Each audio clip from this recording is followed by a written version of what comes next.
the topic of making choices. So it seems all the time that I have to make a choice. And Alan also brought up a topic that's a bit related. He talked about going to Sarnath, viewing the relics of the monks, and we wonder whether this is worthwhile to do or not. And Ajahn's response was anatta. Whatever arises is anatta. We think all the time about this way or that way, left or right, making this or that choice. But we forget that each moment of seeing now, each moment of thinking is conditioned and anatta. And I think we're also talking about the subtle attachment all the time. So when thinking about this decision or that decision, or this way or that way, or going here or not going here, we think there has to be this kind of thinking, but we don't appreciate the clinging at these moments, like the clinging now, wondering whether to speak or not, or raise this or that question. The clinging is there unknown because it's not the understanding of dhammas and as anatta. And I think we also talked about how whatever is in the book is about the truth now, understanding now, no matter this or that way, no matter whether reading or discussing, because I think it was Sal who was asking about whether to read or discuss or to ask questions. But again, whatever is conditioned is anatta, and there can be understanding anytime, any situation without expectation. So it's the clinging and the idea that I have to do that hinders the natural understanding. I'm just wondering if you have any further questions or points to discuss on this topic, Yotika.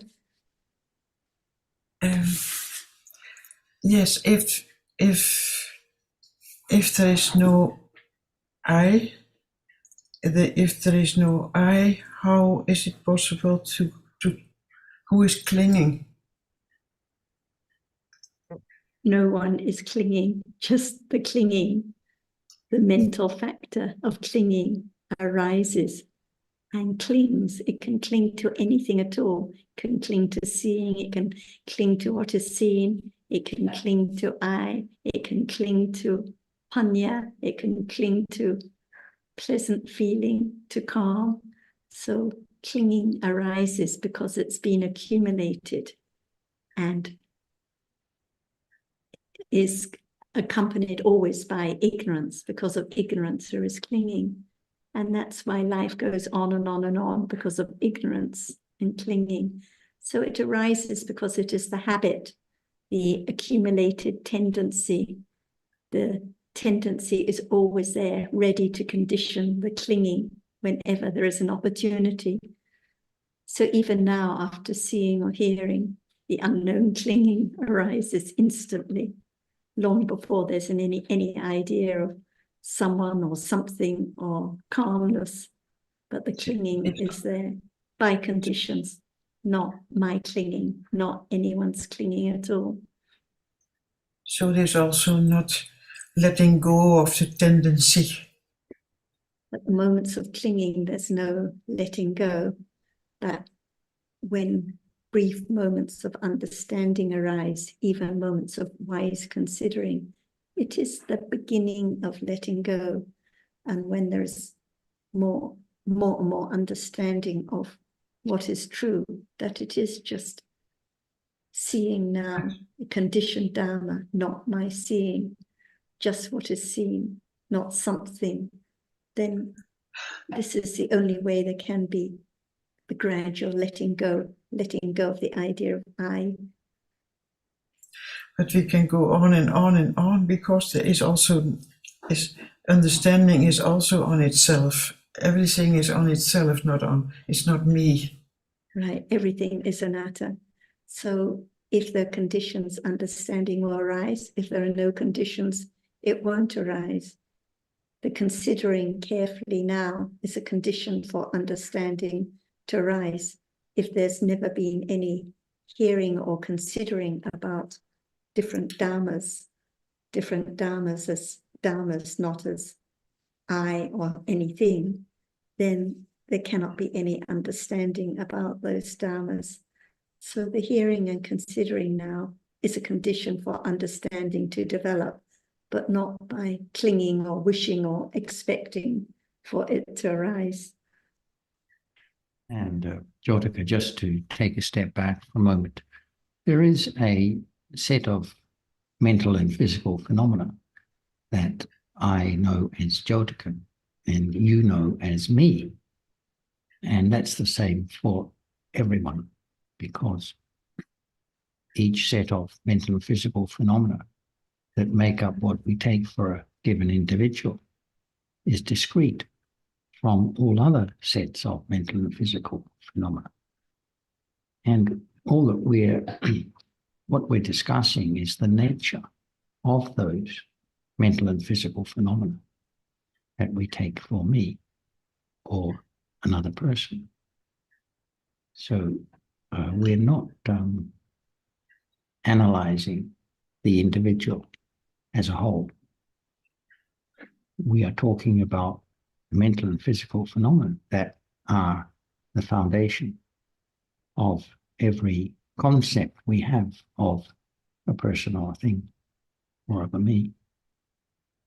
And so there can be an I with wrong view, thinking there's a self behind it all. Or there can be the idea of me without necessarily involving wrong view, because it's just a label for the set of mental and physical phenomena that are taken for oneself as opposed to another person. So sometimes there's wrong view and sometimes there's not. Beautiful said, I think. Sorry, I didn't catch that. I said beautiful said, beautiful Oh, thank you. said. I said it because sometimes we get caught up Yeah. in thinking that, oh, everything is I or me and there's no getting away from that. Well, that's not really the situation at all. There's only wrong view when it's there. It has a characteristic to be known, but we shouldn't assume it's there just because there's thinking of me and him and this, that, and the other. Chair and table doesn't necessarily imply wrong view. That's something that has to be learned over time. Jyotika, even when there's wrong view that this is me, this is Jyotika, even that also is not anyone, it's just Dhamma. Yeah. Yeah. So it's the individual phenomena that Sarah was talking about that are anicca, dukkha, anatta.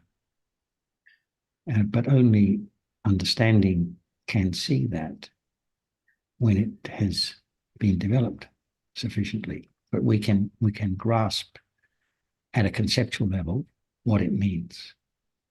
But of course, the study of the Dhamma is really coming to know by direct experience oneself. But having the conceptual grasp from the outset is helpful.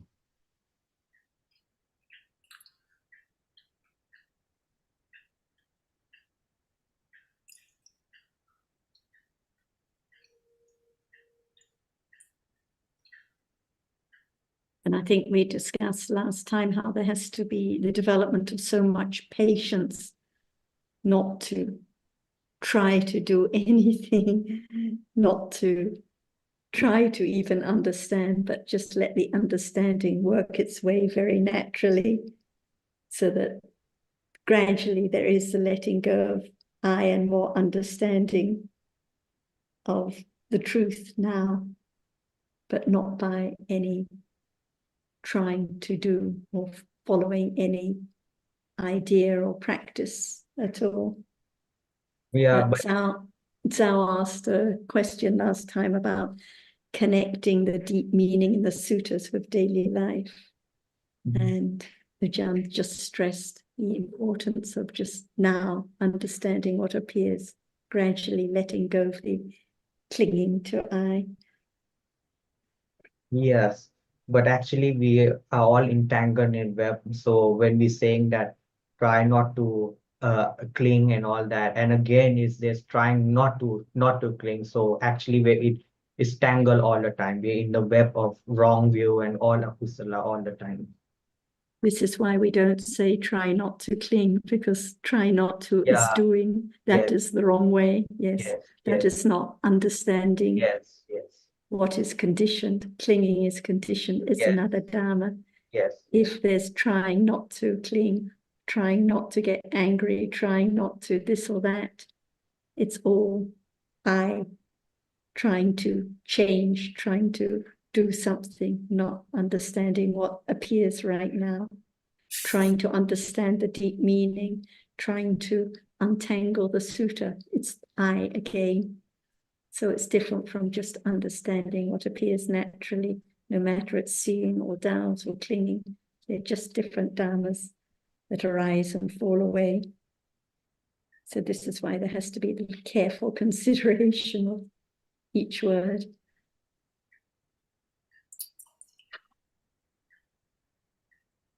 Trying not to cling just leads to more and more clinging. Yes, yes.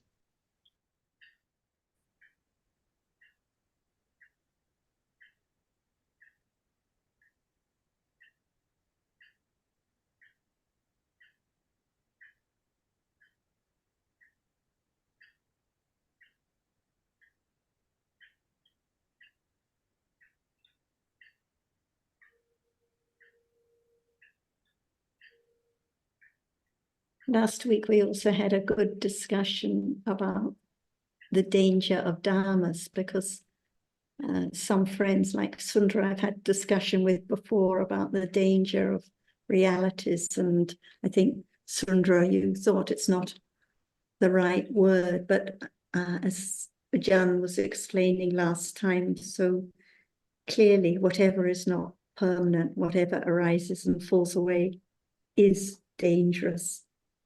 And it is the danger of conditioned realities that the Vajnana understands and appreciates, but without clear understanding of dharmas, it's hard to appreciate that even the pleasant feeling now it's so dangerous, or the kindness or the understanding, whatever is conditioned in the deepest sense is dangerous, because it's gone instantly, but it's the object of attachment again and again.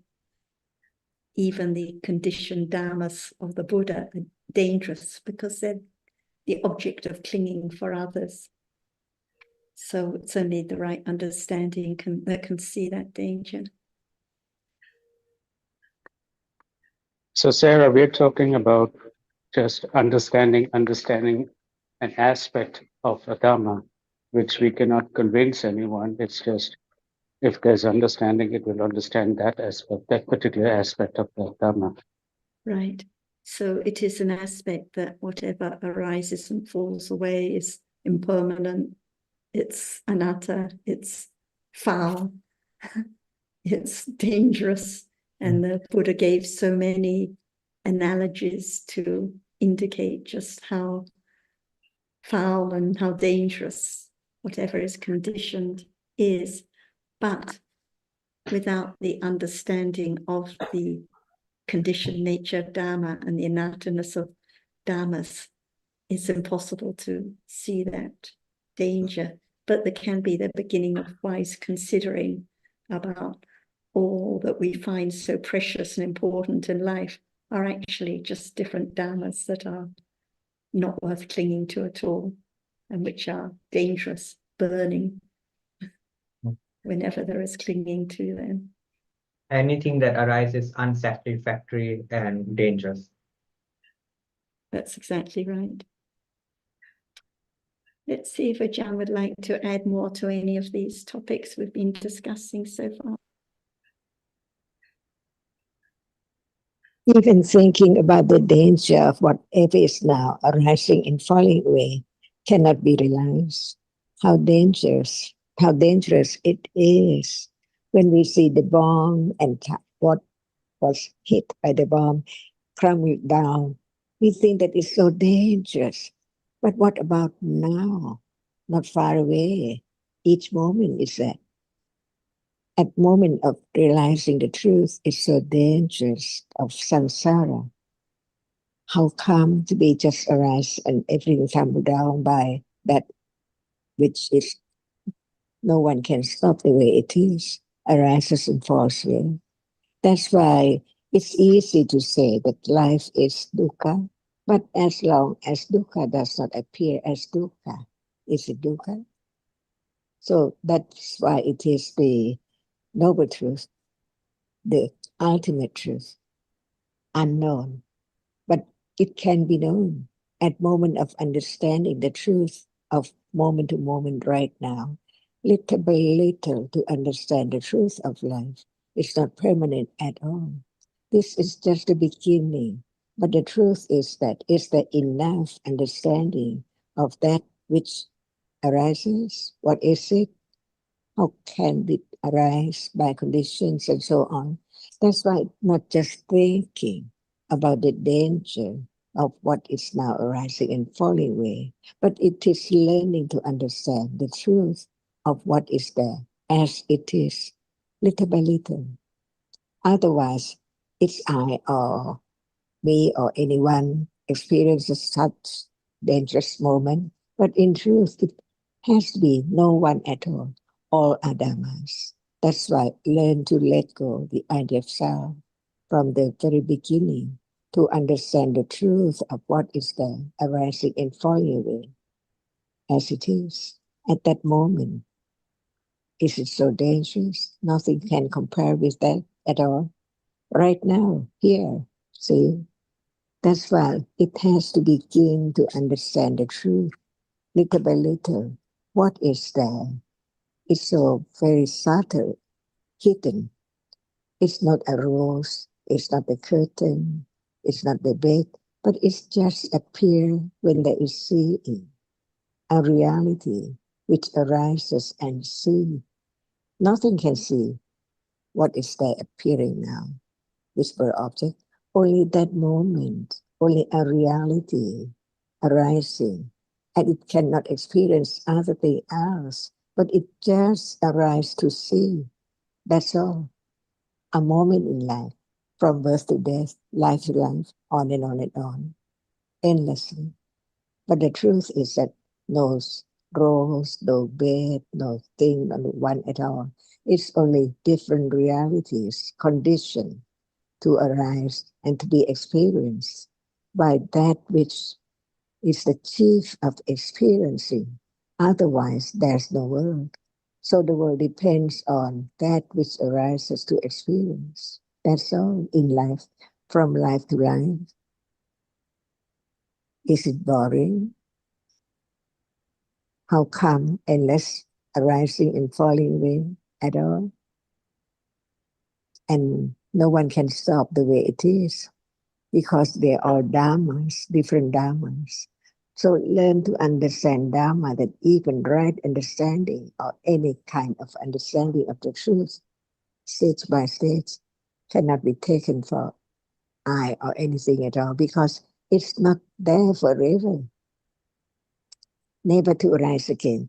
Little by little, developing the understanding and understand itself can develop a little more to realize the truth of what is said as it experiences a reality right now, to begin to let go the idea of self, and that which is experienced cannot be anything at all. It is only that which is experienced and then gone forever, never to arise again.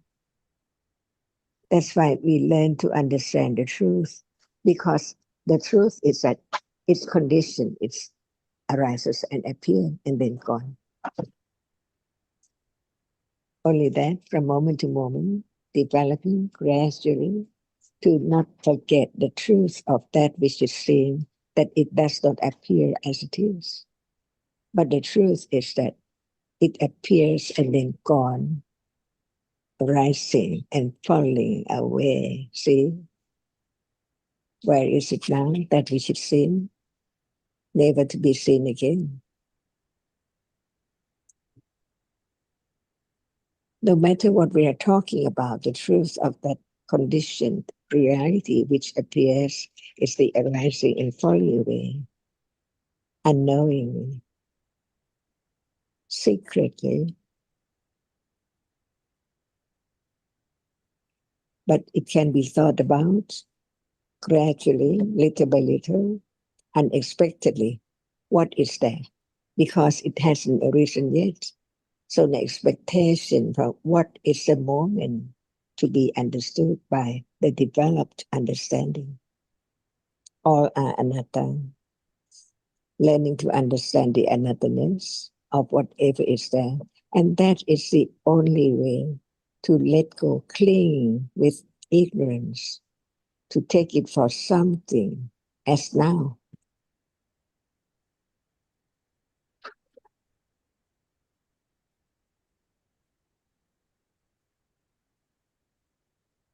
No matter what we are talking about, it would bring about or to understand what is there as it is. Come back to understand what is there. Otherwise, it is ignorance again and again and again. The path is so very subtle. So it's moment of understanding. And there are other realities too, because understanding is just one reality. But there are many, many different realities to be known as different ones. Otherwise, when they are together, they are taken for something, me or mine or the other, or different events, but in truth, just a moment.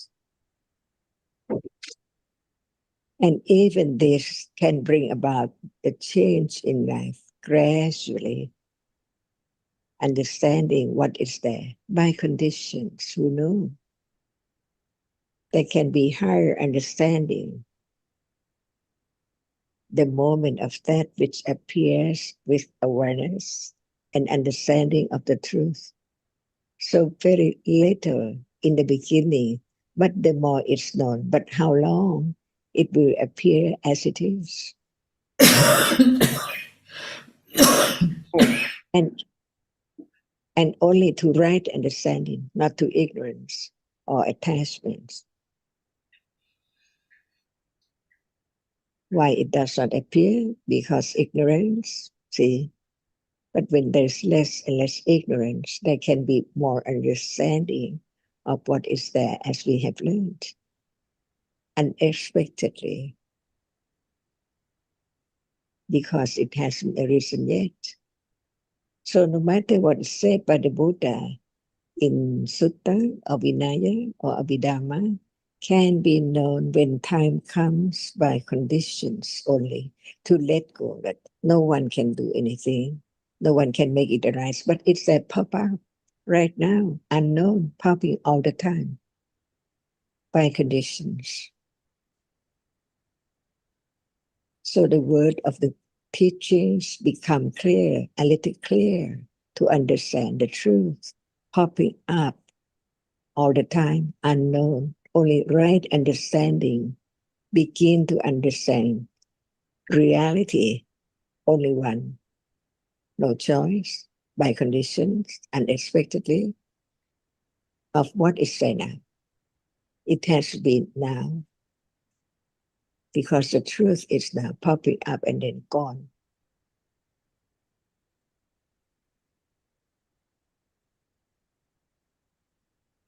So there can be a little more understanding of what Buddha taught in words, even about popping up, arising and falling away.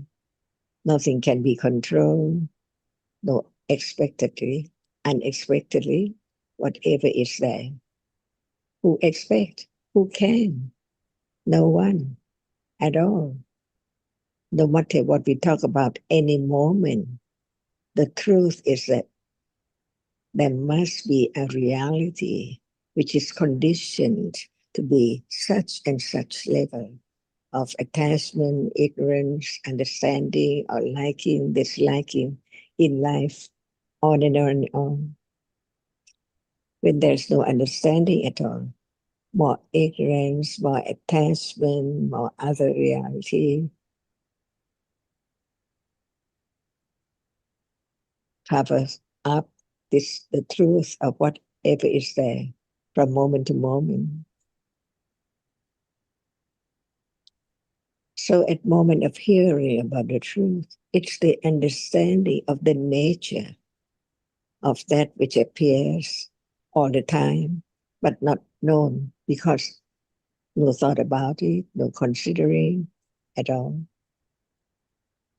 But it can be considered gradually on and on and on, again and again and again. Closer and closer to the truth right now. But it takes quite a long time to be truthful to the truth.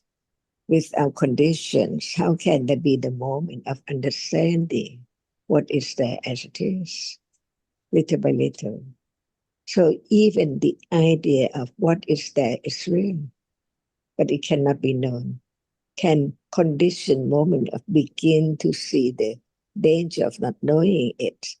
Even the danger is just the word. But the truth is that before there can be the understanding of the danger, there must be the understanding of what is there, little by little, to get closer and closer to the danger of Dhamma arising and falling away.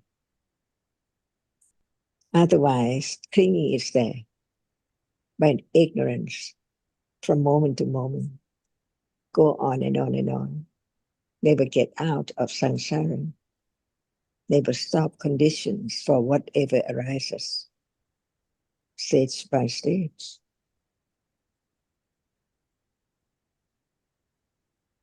That's why the point of listening to what is there is to understand the truth of whatever is there as it is. No thing and no one at all. Reality is conditioned to arise and appear right now and then gone. So true in life. Unknown until hearing again and again and again about what is there in life from moment of wake up to sleep. What are the unknown today, yesterday, but it can be gradually known when we talk about the truth. It's there, hidden, so true. Talking about seeing, there's hearing, and hearing is not seeing, so they are hidden by ignorance and attachment. So very, very slight until it cannot be known right now. Asava, see, attachment to that which is seen and heard. Kamasva, ignorance is there. So who can stop attachment to that which appears without understanding the nature of it, and as it's not there anymore in samsara?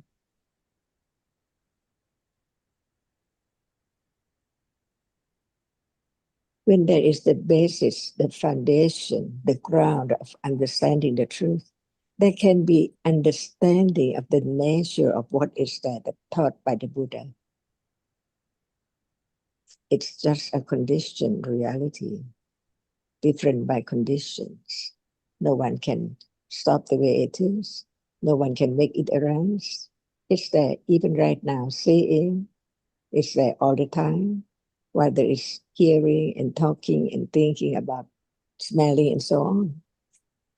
How deep it is to understand the difference between moment of seeing and hearing. It takes time to be true to the truth of different moments, little by little, one by one, until what is there in life which hasn't arisen before can be known, because there is the understanding, the ground to understand whatever is there as just a reality. It likes, it dislikes.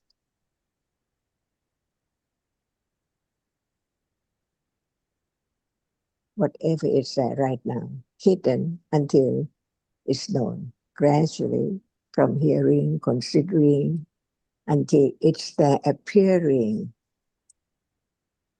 instantly, anatta, by conditions.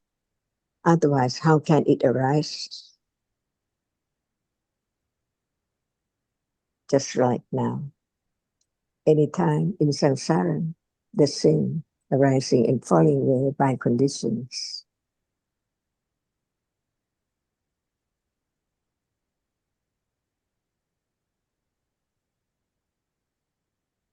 I think the first point you made about the danger was a very good one. We think of the bombs or the war or this or that as dangerous, but even the thinking about it now is dangerous. Even the thinking about dhammas which arise and fall away now is dangerous. Whatever arises is dangerous. And so the clinging again and again to what is dangerous is accumulating and harmful. So I think it's very helpful to consider deeply about the danger of even the moments of thinking about the Dhamma now. Whatever arises is dangerous, not to be clung to at all. And all the other topics are so helpful, how understanding can pop up now, anytime, unexpectedly, never by I trying to have it. But when there are conditions, it works its way, and there can be more and more confidence and patience that this is how it develops, not I making choices or trying or wishing to have lesser kusala, just letting it work its way, because it's anatta anyway, and it doesn't belong to me. Does anyone else have anything they would like to bring up or ask about?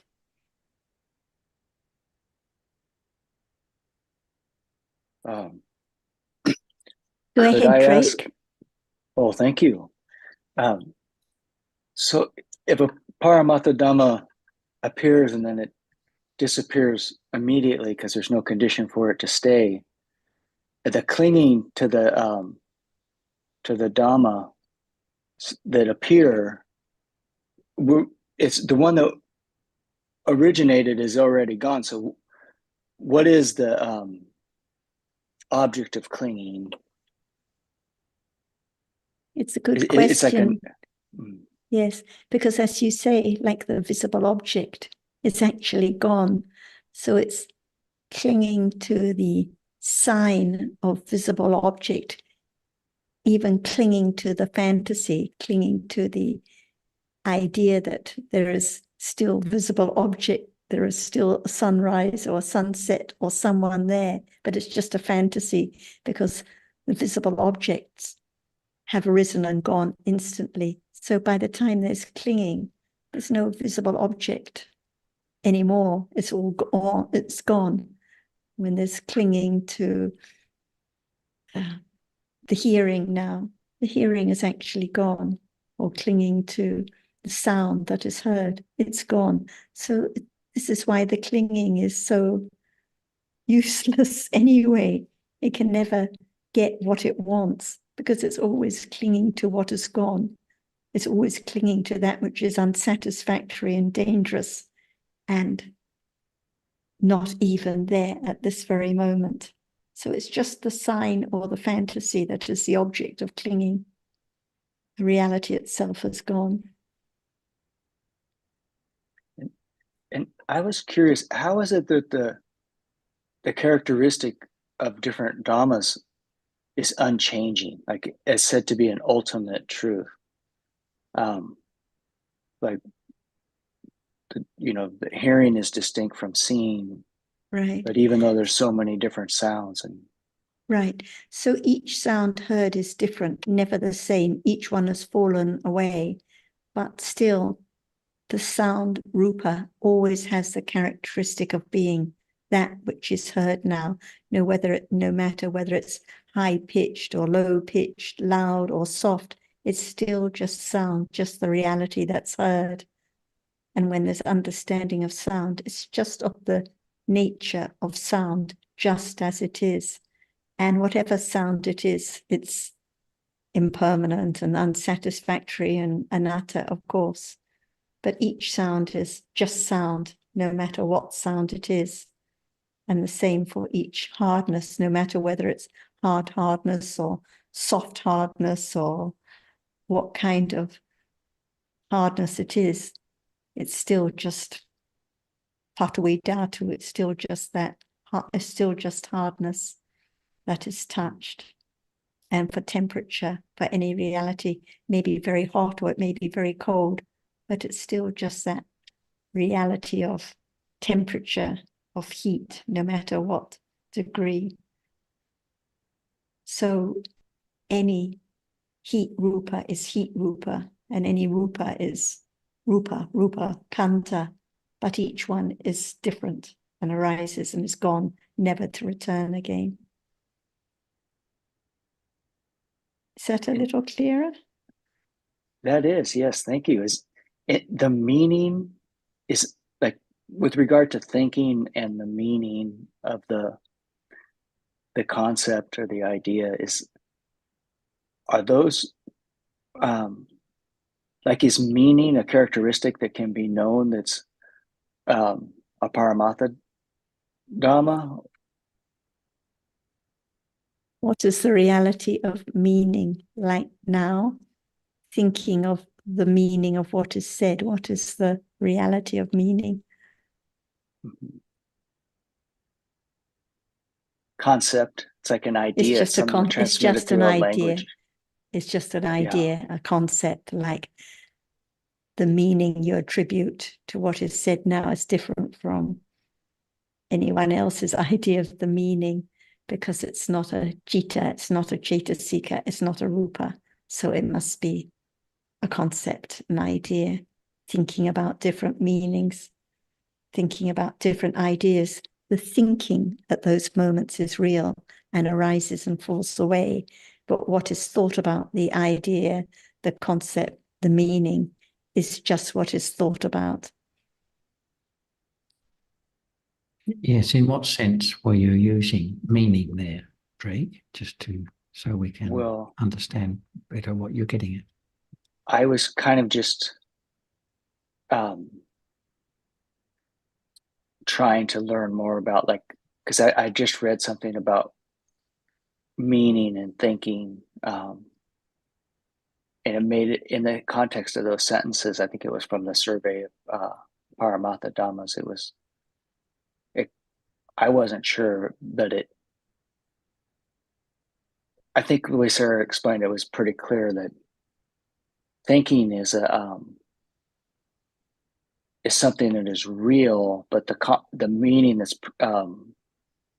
conveyed in those ideas is just a conventional reality.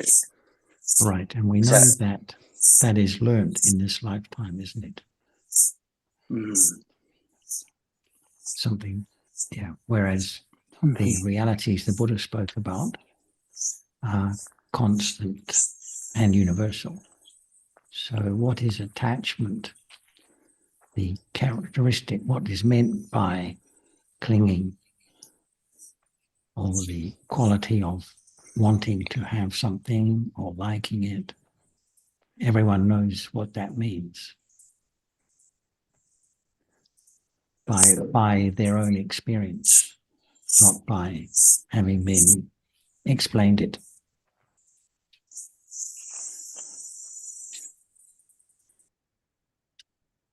Yeah. Thank you. So whether the person has a term for it or not, they know that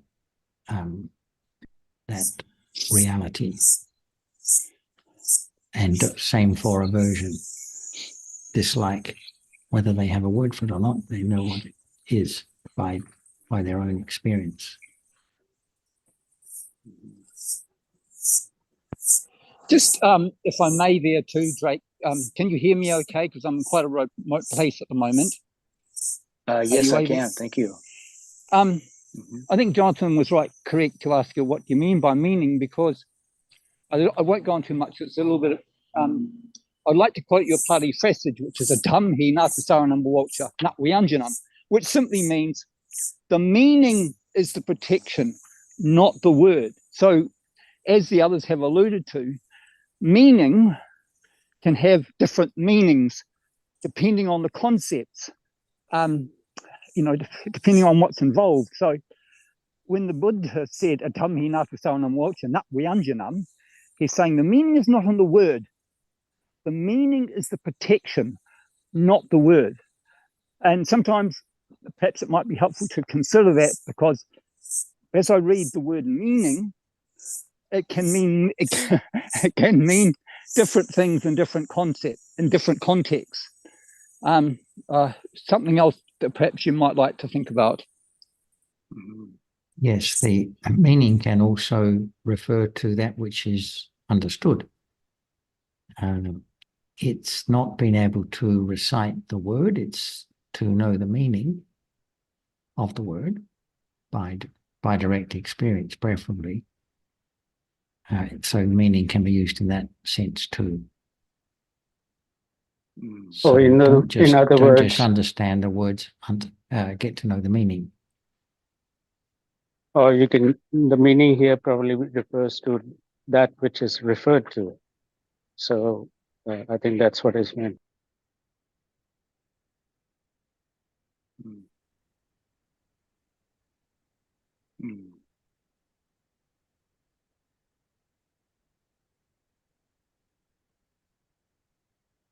So I'd like to just get back to Jyotika's original comments, because I think that fits in with what we've been discussing here. And what I'd like to add to what I said before is that it's not a matter of trying to figure all this out and how it all fits together. That is not the same thing as beginning to understand what is appearing at the present moment.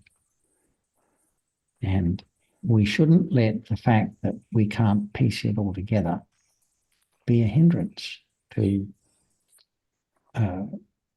the notion, to hold it, to understanding that it is what is appearing right now that can be known a little better. And that is the understanding that will make everything clearer in due course, rather than trying to understand it all at a conceptual level and how it all fits together. So one is not trying to see that there's no I, for example. That would be a futile exercise. The Buddha taught the understanding of present moment realities bit by bit, gradually. And through that understanding, eventually comes to be appreciated what is meant by there being no I, or there being an idea of self, or a wrong idea of self, or something like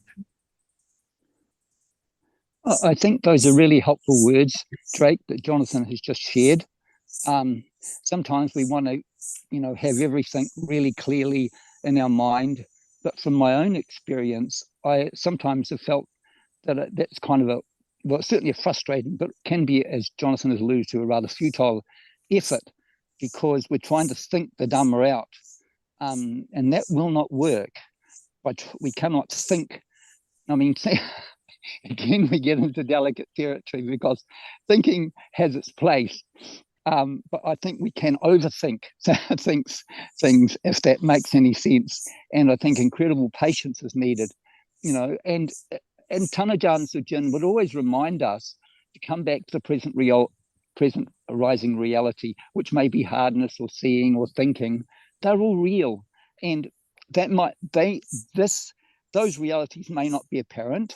Well, that's not necessarily a problem, because there can be the attending to them wisely, little by little, and the meaning, the deeper meaning here I'm referring to, can become clearer. I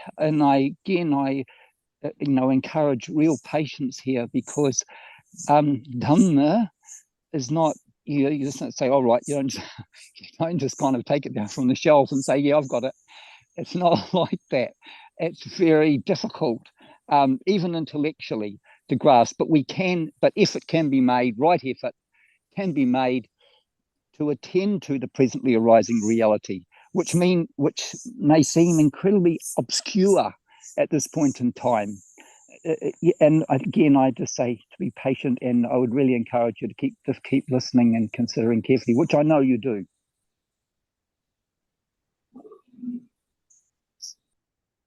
And I think, great, it's not that people are saying to try to be patient or to make an effort. It's just expressing the understanding that these are qualities that are very important for the development of understanding, that since the Dhamma is so deep, without patience, without effort, the path cannot be developed. I mean, even now, just to listen to Dhamma only also have to have patience and the effort as well.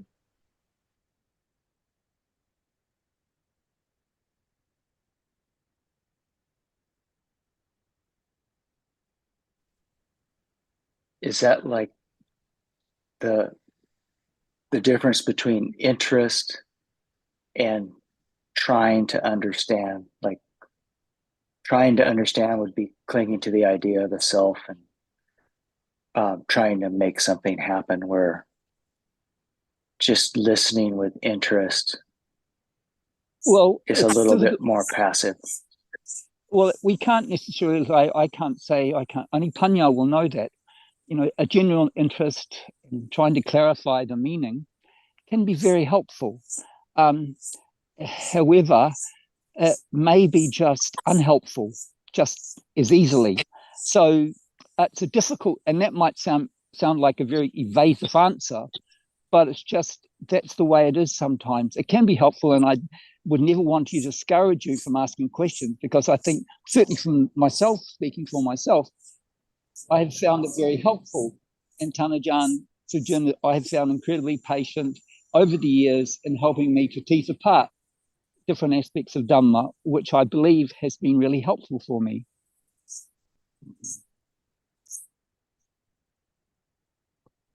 And Drake, yes, the trying to understand is nearly always what is referred to as loba, wishing to understand.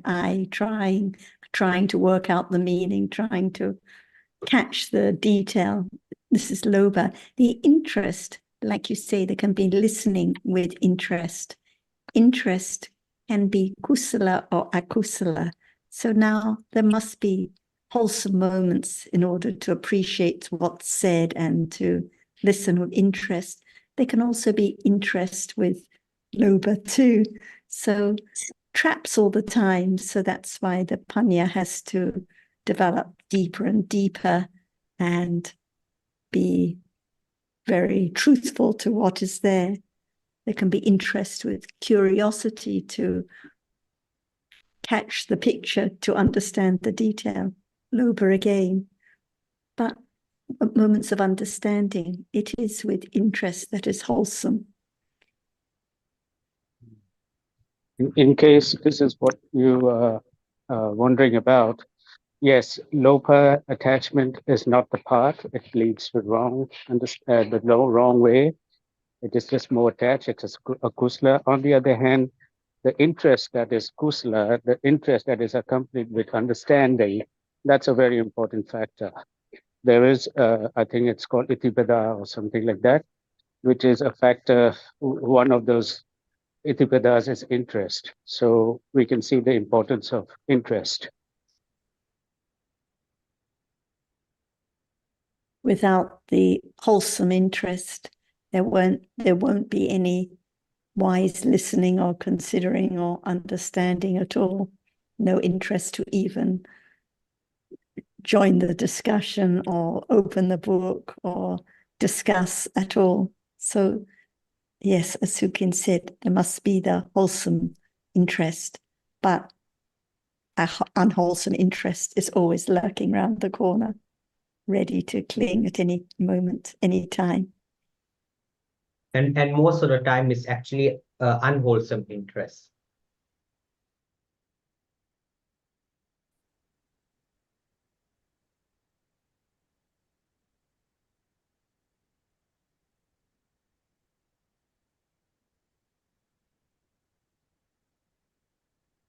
Sarah, your voice, we can. Ajahn, would you like to add any more comments to any of these topics? Shall we talk just one word at a time to understand the very subtle truth of it? For example, lopa, see, we talk about it all the time, but it's so very slight. Is there lopa now? See, to understand it, that how slightly it is at moment when it's there. For example, right now, is there lopa? See, just right now. And we have heard a lot about lopa, attachment to that which is the object, which is appearing. See, this is the word. But now, there is seeing. What is there is seeing. Where is lopa? And where is ignorance? See, it's there all the time, unknown. That's why when we talk about each reality, to understand it a little more, it's the way to let go, cling to that reality. For example, in a day, many moments, almost all the day, of attachment and ignorance. But can it be known as ignorant, different from attachment? See, so very subtle. That's why we talk about the different degrees of any reality to be known that is so very subtle. That's why we can talk about anything, like what you are saying about attachment, aversion. Can it be there at the moment of seeing? See, who knows? But Buddha taught about it to understand it, that if it's still not there, even so very slight, it has condition. It is a condition for the next or the future moment of attachment and aversion again. That's why we learn just to understand the truth, which is hidden from moment to moment all the time, because it's just only the stage of considering the nature of it to be known, but not directly understand the truth of it when it's there right now. But no other way. Just understand a little more of each reality. And when there is moments of beginning to understand that it's not far away, it is just right now, but no condition yet to realize it or to be aware of it, to begin to understand the nature of anatta. That's why each word, like Dhamma, it is Dhamma, but nobody can change its nature. So it's Paramada, and so very, very subtle. So it is Abhidhamma, but it just whatever it is right now as Dhamma. But since nobody can change it, it's conditioned to arise and then fall away instantly, no time to change it. But it's so very deep to understand it as just no one, only a reality, conditioned to be different stages of different kinds of Dhamma, that's all. So now, is that ignorance,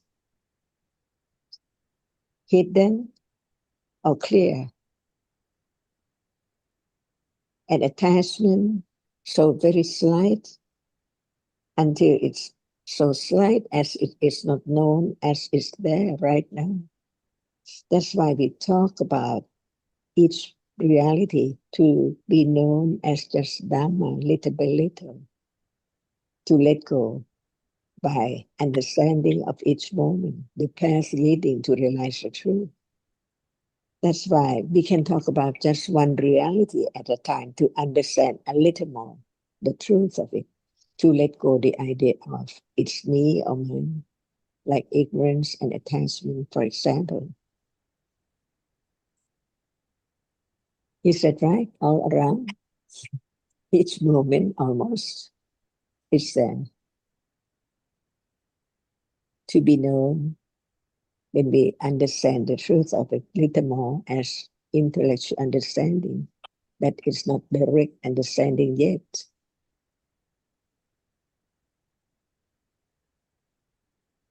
So we're talking about what are there from moment to moment, different ones, to be known as it has to be known directly too, not just talk about it or understand story about it.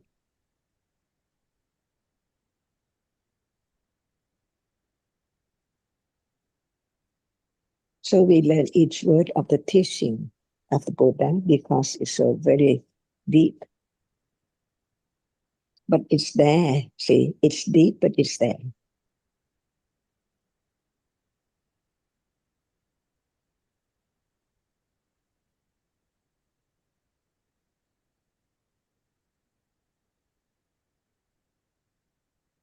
There is seeing. Is there any word to condition moment of getting closer to it? No need to just think about seeing. Any reality can be thought about by conditions. For example, just the word nama, the reality which experiences the object in a day, it will lead closer and closer to any moment, not just the one we'd like to talk about, but any moment by conditions to understand a little more of anatta. No one can direct awareness to be aware of such and such reality. Even thinking right now, it's already a reason by conditions. Nothing can be done at all.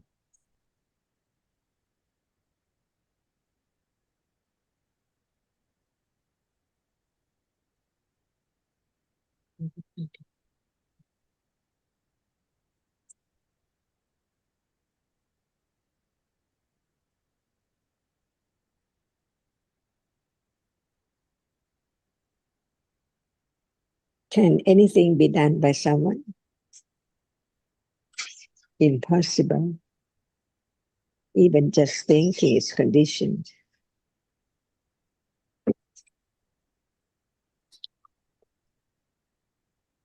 And gone, unknown, until it's known, little by little. To realize the truth one day.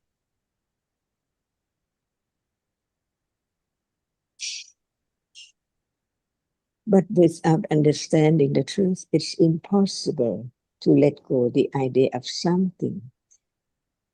The subtle reality at moment of seeing is that it's gone, and ignorance is there, unknown, at moment of taking it for something, a bird, a pillow, and so on. Something, see how fast it is from moment of seeing to the idea of something, or many things around, see?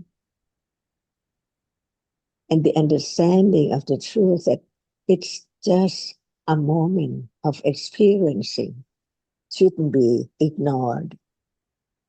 A reality that should be known as it is. The reality which experiences the object right now is there. Different ones, from moment of seeing to moment of taking for something and moment of liking it and so on. All are there in a day, from day to day.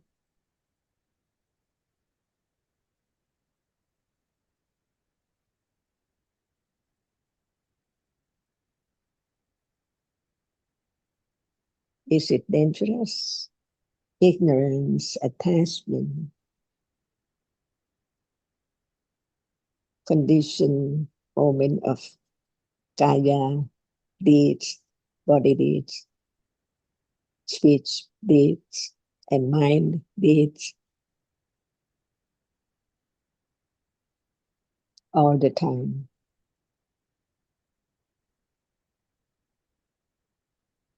Before it can be let go, it needs more and more understanding, little by little, of the subtlety of what is there right now.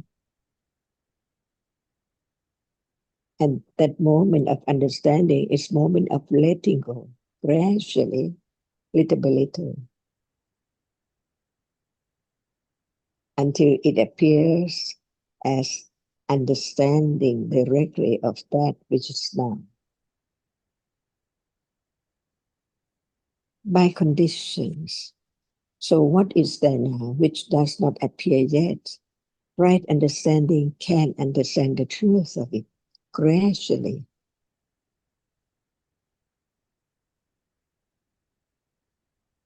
The moment of being aware is conditioned by intellect understanding of the truth that is there to be known, is there to be, which can be known.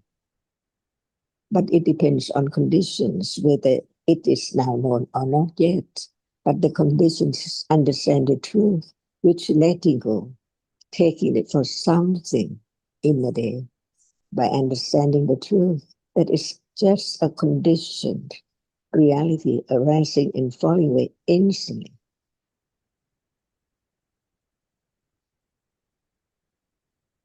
Nobody can change it, so it is Dhamma. But it's so very deep, very subtle to realize the truth. So it is Abhidhamma, the same Dhamma, which is Dhamma and Abhidhamma. From hearing right now, it can condition moment of understanding instantly when there is the hearing the word Dhamma or Abhidhamma or Dhamma. No doubt, because it's heard and considered until it's known that it's just what is there now. It's real. Nobody can change it. It's there so very shortly, just arise and fall instantly. To have firm confidence of the truth, to let go the idea of something, little by little, comparing to what it has been accumulated from life to life, years and years ago, how long it can take, it can let go the idea of something, from hearing, considering, until that conditions to instantly being aware with understanding of that which is now appearing. For example, hardness now, it's there. It's known that it's there. It's real. It's a reality. It cannot experience anything, but not moment of understanding the nature of hardness, that it cannot be anything else. It is only hard and then gone. See, and then gone. No matter while taking a bath or drinking coffee or thinking about anything, each moment is conditioned and then gone. Right understanding develops from moment to moment, even it's so rare in a day, but it can be conditioned more frequently by conditions, but not as one expects to have it so soon. Impossible. But the understanding is so firm when someone just talk about atta, to do this and to concentrate on this, the understanding of anatthaness, understand that it's wrong. Is it right? It's wrong to do. It's wrong. It's wrong to try.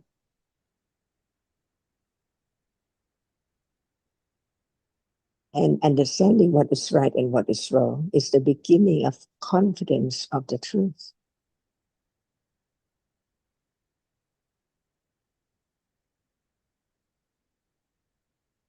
it's a bird, it's a plate, right or wrong. But what degree of misunderstanding?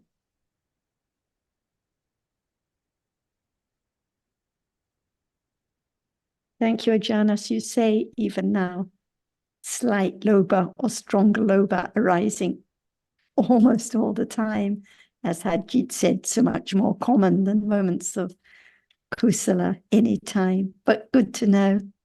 And as we don't have a lot of time left, I'm wondering if anyone else has any topic or question they'd like to bring up, like Azita or Maeve or Hung. Yeah, go ahead, Azita. Thank you.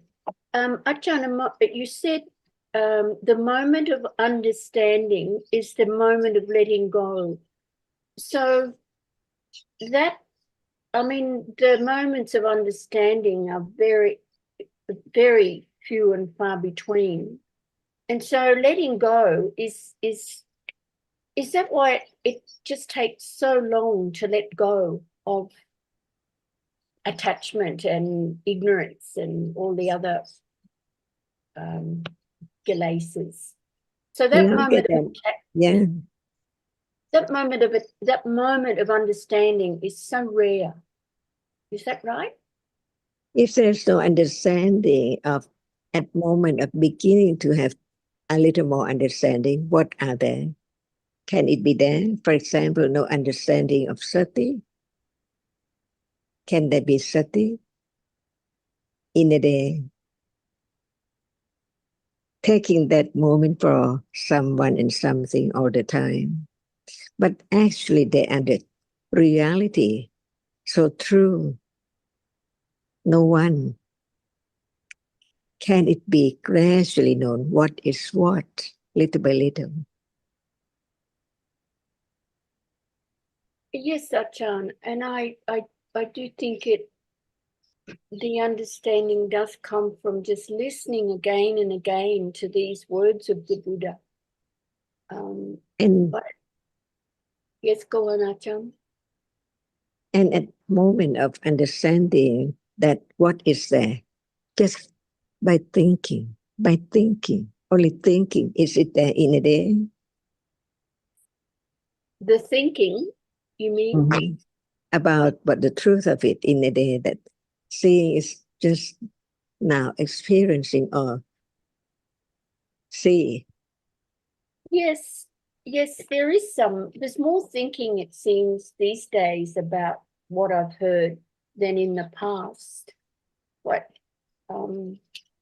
And so I don't know if that's useful or not. I would think it is, but okay. Thinking of seeing, and at moment of no thinking, but begin to understand the nature of that which sees. Is it different?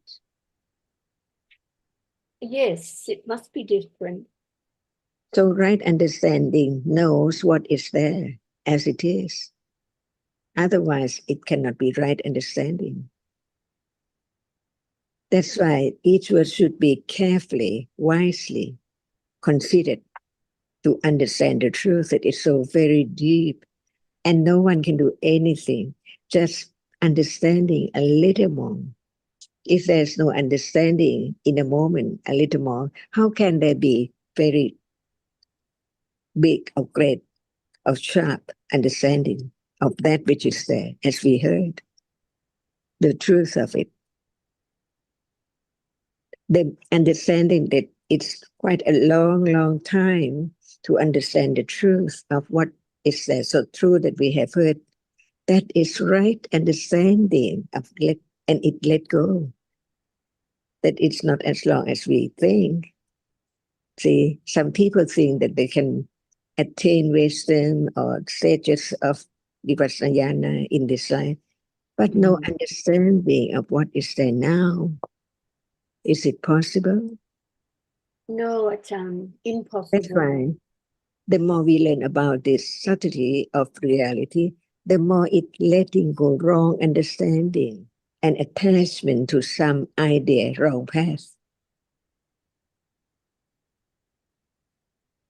So subtle, The path is subtle. See, who knows that each moment of understanding, how very little it let go, even intellectual understanding. And without intellectual understanding, how can there be moment of being aware? A reality, conditioned reality, just arise to be aware with understanding of that degree of the beginning of awareness, of that which is so very natural like now, hardness, seeing, thinking, unexpectedly. Otherwise, it cannot condition moment of understand clear about anothness. See, no one there. It's there by conditions. And this kind of understanding, condition moment of vipassana jnana to let go what is there, because understanding of the conditions, they develop gradually in the right way, the right path to let go even intellectual understanding, letting go wrong understanding, wrong and right understanding of what is right and what is wrong. Because what is moment of awareness, it has to be right now of whatever is there, real, seeing, see, beginning to develop, not by self, but at moment of hearing about seeing. Is that seeing, which is so close, is known or aware of? Not yet, right? Right, not yet. That's why. And Azita, Yes, please. oh no, Azita, and you can consider this, that even an anagami needs to develop understanding to completely eradicate attachment, to completely let go. Oh, anagami. Okay, yes. Not there yet, Sukin. Anagami, let go what? Attachment to sense objects, but not to being. See, and Arhata, see, more subtle. Mm. Yes, well, that seems like far away, so just this moment is more important. No, your question was about the role of understanding in letting go. So what I was trying to say, that even Sotapanna, Sakadagami, and Anagami have to develop more understanding in order to completely let go. Right, yes, I get it. Yes, thank you, Sukin. Yeah. And in truth, it's just understanding that develops deeper and deeper and deeper. No one who has understanding. In truth, no Sotapanna, no Sakadagami, no Anagami, just the understanding which develops on to different stages, different levels. Well, but Sotapanna is a level of Panya, Sakadagami is a level of Panya, and Anagami is a level of Panya.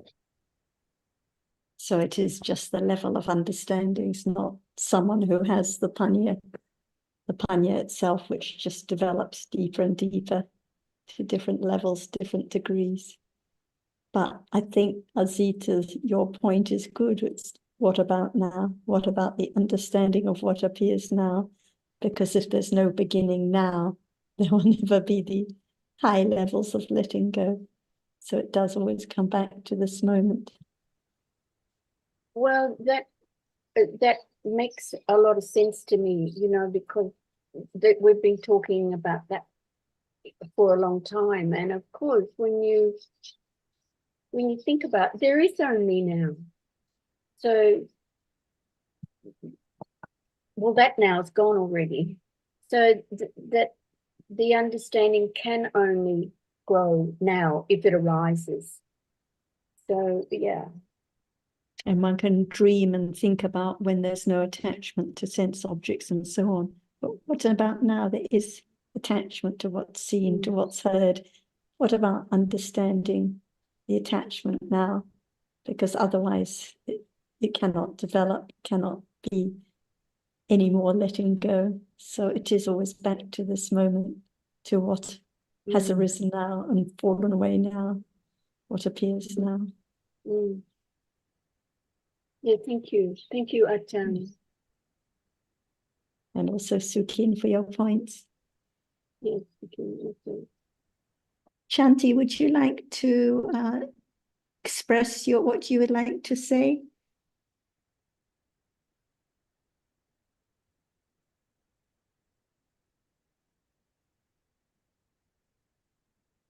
Okay.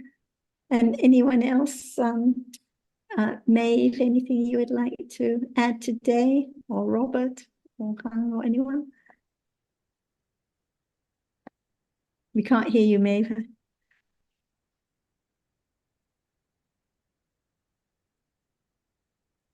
Thank you, Sarah, but no, not today. Sarah, I have a short question about when we study about the aloha, is the function of detachment. Go ahead, Han. Yes, I have a short question about the aloha cetasika. It has a function of detachment, and right understanding is also have a letting go of the attachment. So can you elaborate more about the difference between two? Aloha arises with every wholesome citta. So even at moments of kindness or generosity, when no panya arises, aloha is there, not clinging at those moments, detached from the object, the opposite of attachment. So when we talk about panya, letting go, it is the letting go, especially to the wrong idea of self or something there, the letting go of clinging with no understanding. But aloha has to arise with all wholesome, all sobana cittas, even sobana bhavanga cittas. But perhaps Ajahn would like to add a little more because there's just a few minutes left. Thank you. If lopa is not known, can there be the understanding of lopa? Cannot, Ajahn. That's why even right now, there is lopa is not known. But the opposite, at moment of kusala, for example, understanding, no lopa to that which is understood. Beginning to understand the moment without akusala, when panya is there, that we can know at moment of panya it understands, so it cannot attach to that which it is understood. Right? Yeah. See, not self, not me. At that moment of understanding, can there be attachment to that as I see, even intellectually? When we try to understand it without understanding the nature of it, as no understanding of lopa right now, see, or alopa right now at moment of understanding, different moments, understanding and no understanding, misunderstanding, see, which one is lopa? Beginning to understand the truth, little by little. So now is there lopa or alopa? We can say as simply as at moment of attachment and no understanding, there's lopa. But at moment of understanding, it cannot attach to that which it understands. Little by little. No, Ajahn. It's clearer now.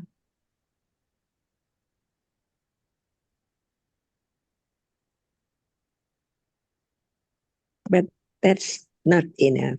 See, Yes. only the beginning. Yeah.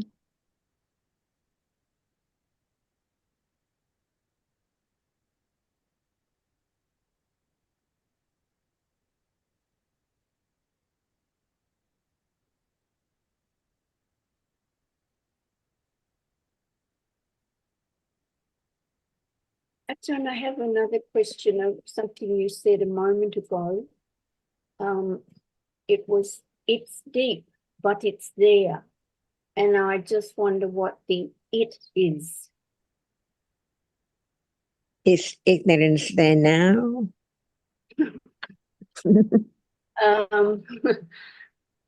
Well, probably.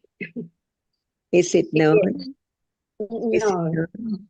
no, So it's Ajahn. So so deep. it's deep, yes. Yes, I understand. I was thinking maybe it was you were talking about chitta, but no. Well, chitta is also there, but I don't know about it. Mm. But ignorance, yes, that makes sense to me. Thank you. Yeah, but Zita, it's also with chitta, as you say. I mean, Yeah. seeing is there, but is it known? Well, none of these realities are known, and I speak for myself. But yeah, it's all And it's deep, and it's deep not just in relation to the amount of attachment.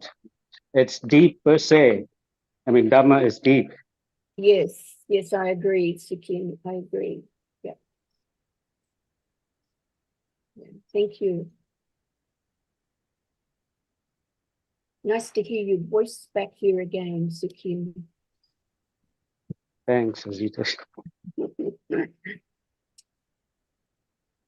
Perhaps we'll have his picture next time as well. Oh, maybe, yep. Anyway, I think we can all agree that the Dhamma is very deep and all these topics are deep. So we'll see everyone next week. So thank you, Ajahn. สวัสดีค่ะ Sawadee ka. That's so Zita.